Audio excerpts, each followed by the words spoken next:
They can't run this myth in the air, but under controlled conditions, they can try a test on the tarmac. As soon as I get one of these, I can start dating supermodels.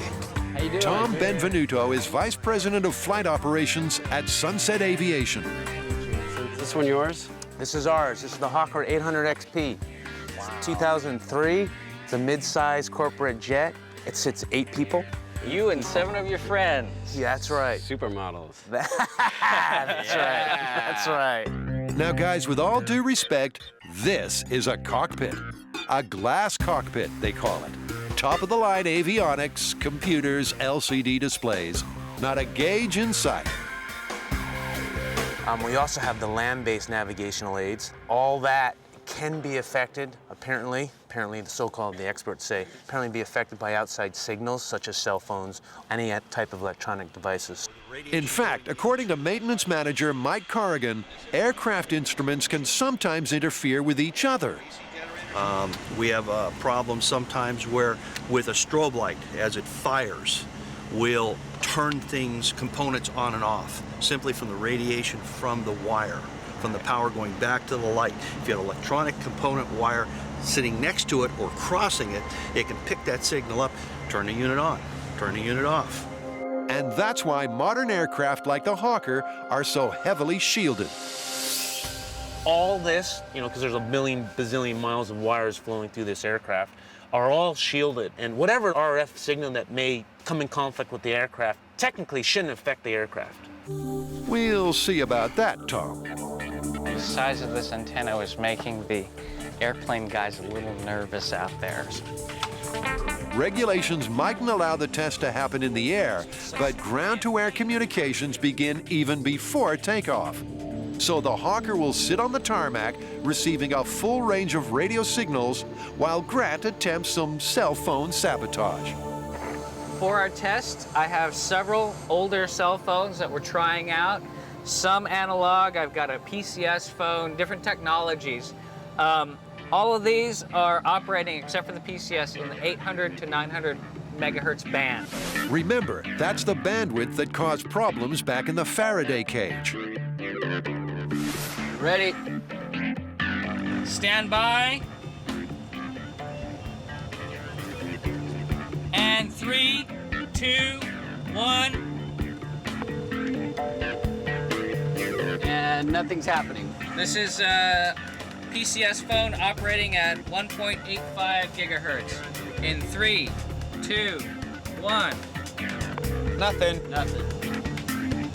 Okay, this is cell phone number 3, transmitting at 850 megahertz. None of the phones has any effect on ground-to-air communication. He tries amplifying the signals using the cell phone signal generator. Seeing any result? Nope.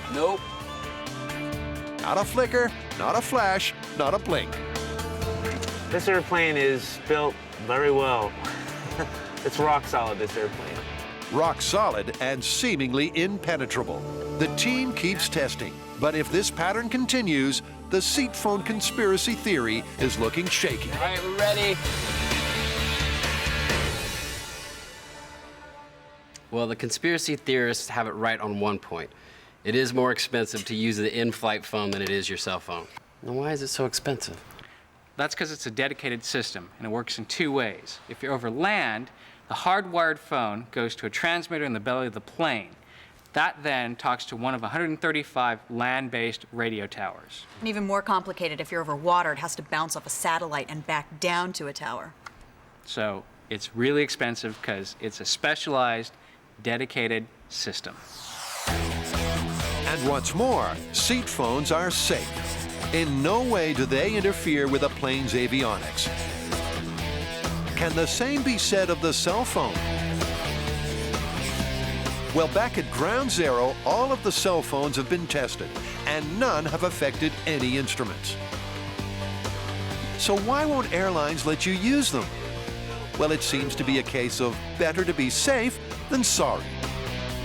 There are so many systems on the plane, they would have to all be tested to make sure, and you're talking about millions of dollars worth of testing. So they just don't want to take any chances. They don't want to take any chances. And a new cell phone comes out every month. Yeah. New cell phone, different frequency. But before they wrap this up, Tori's got one more burning question. So, Tom, when you're not working, do you ever sneak this out just for your own personal fun? Just between you and me, no. All jokes aside, this myth is no laughing matter. But what's the verdict? Can cell phones spiral out of control? All right.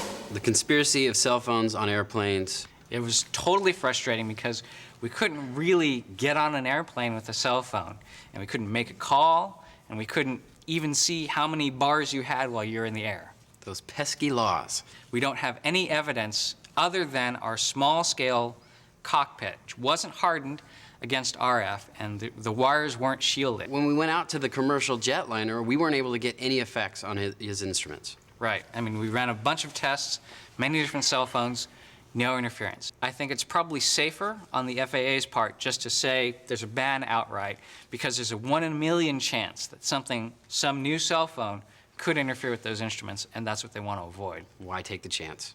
So this one's busted. I say it's busted.